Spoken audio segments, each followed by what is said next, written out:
सर्वप्रथम मो पिता परमेश्वर धन्यवाद दूची आपण मानक ख्रीष्ट फ्राइस जनाए हालेलुया। मो प्रिय परमेश्वर लोक मैंने आज मो प्रिय युवा जीवित मो भाई भौणी मान गोटे विषय कहवाई चाहे जो मैंने आज चर्च बा प्रार्थना गृह बा परमेश्वर निकटवर्ती हमें आज से मो प्रिय माँ भौणी मान मोर भाई भौणी मान आज कहवाई चाहे जे आपणकर जो स्टाइल वर्तमान जुगरे आम अनेक लोक देखा पाचु से कपड़ा कि प्रकार यूज कर वस्त्र कि प्रकार स्टाइल अच्छी करवा द्वारा बहुत जगार बहुत एरिया रे बहुत मंडली रे बहुत स्थान प्रभु नाम निंदित प्रभु आत्मा दुखित अटे अनेक जगार मंडली भी लज्जित अटे पिता माता भी लज्जित अटे ये गहने गोटे वाक्य कहवाई चाहे जो वाक्य किए द्वितीय विवरण 22:5 गोटे विषय लिखा जगह लिखा जाए जा पुरुषर ता स्त्री पिंधिब नाई कि स्त्रीर पोषका पुरुष पिंधिब नाई कारण जे कहीं ताहा करे से सदा प्रभु तुम परमेश्वर घृणा योग्य अटे। मो प्रिय परमेश्वर लोक माने गोटे स्त्रीर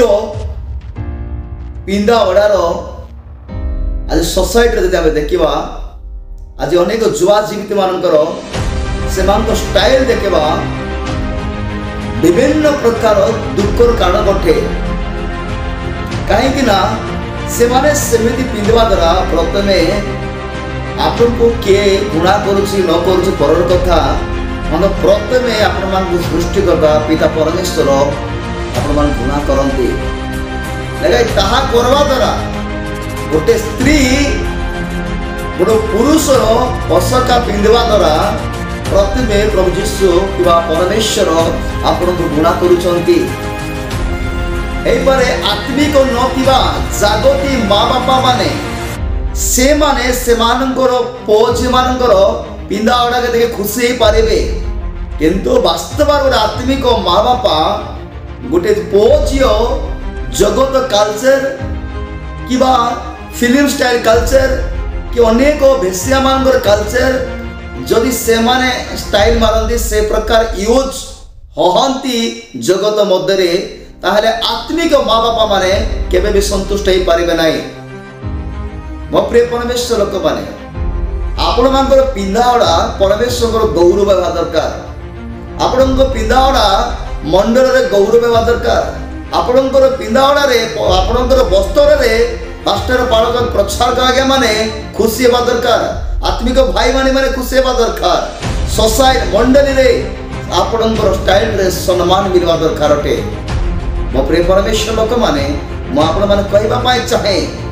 जदि किछि अन्यंक दृष्टि रे किछि लज्जाकर वस्त्र जदि आप यूज करवा द्वारा आपणकर मन को सांत्वना कि खुशी मिल पारे किंतु आप जानी नांती जे आपन को देखिबा लोक मन रे की प्रकार तकर चिंता द्वारा चली आज आप माने कहबा पाई चाहे जदि तुमे बाइबल को रेस्पेक्ट दउचो वाक्य को प्रेम करूचो यीशु को प्रेम करूचो ताहले वाक्य को मानवा पाई जानंतु वाक्य को शिखवा पाई चेष्टा करंतु वाक्य जहा कोए से अनुसार आपण मान लाइफ को बनाइबा पाई इच्छा करंतु। बाइबल लिखा जायछि तुमे माने वर्तमान जुगर अनुरूपी हो नाही कहीं ना वर्तमान जुग ठीक नुहे ए वर्तमान कल्चर ठीक नुहे जगत स्टाइल मारंतु नाही विजाति मान स्टाइल मारंतु नाही अपरिवर्तन स्टाइल मारंतु नाही जगत विभिन्न रंगरसर लोक मान स्टाइल मारंतु नाही प्रभु को विश्वास करिचो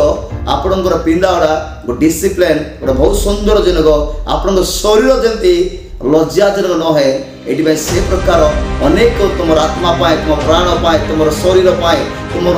भक्ति जीवन पाए सम्मान युक्त वस्त्र अनेक दुकान रे मिलिबो किनंतु जो दुकान रे फालतू दुकान मान को जानते नहीं जो द्वारा कि तुम से वस्त्र चॉइस द्वारा तुम आत्मिक जीवन दाग न लागो आप चर्च जाऊँ आप प्रार्थना जाऊँ आपण माने भल वस्त्र पिंधवा दिले कालवार क्रूसरे जीशुंकर वस्त्र हीन कले और से वस्त्रहीन हेतिबा हेले तुम आरी में भल बिस्तर पिंधि तुम आरी में भल कपड़ा पिंधि प्रभुंकर गौरव करने आका यदि प्रभु को प्रेम करुच ए वाक्य को मान ए वाक्य अनुसार आपण जीवन काट ए वाक्य यदि परमेश्वर आपण आशीर्वाद करंतु।